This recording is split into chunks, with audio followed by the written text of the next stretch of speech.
Hello મિત્રો, જય Shri Krishna, happy Diwali અને નવા વર્ષના પણ સૌને જય શ્રી કૃષ્ણ.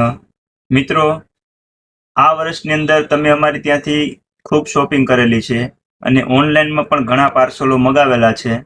તો જે કોઈને અમારાથી થોડું ઘણું પણ કચૂક રહી ગયું હોય તો એના બદલ અમે દિલથી માફી માંગીએ છીએ. ઓનલાઈનમાં પણ ક્યારેક વહેલા મોડું પાર્સલ આવે તો એ બદલ પણ અમે ક્ષમા માંગીએ છીએ. દુકાન ઉપર પણ આવીને તમે અમારી ત્યાંથી ખરીદી કરી હોય, ક્યારેક કોઈ પણ પ્રોડક્ટ તમને એવું હોય કે મળી જશે અને ના મળી હોય તો એ બદલ પણ અમે ક્ષમા માંગીએ છીએ. તો આવો ને આવો સાથ અને સહકાર તમે આ વર્ષમાં આપ્યો, એવો સાથ અને સહકાર આવતા વર્ષમાં પણ અમને આપજો એવી અમે અપેક્ષા રાખીએ છીએ. અને અમારી કાંઈ પણ ભૂલચૂક થઈ હોય તો આ વર્ષમાં અમે ક્ષમા માંગીએ છીએ. આવતા વર્ષના સૌને જાજાથી જય શ્રી કૃષ્ણ અને જાજાથી રામ રામ. Thank you.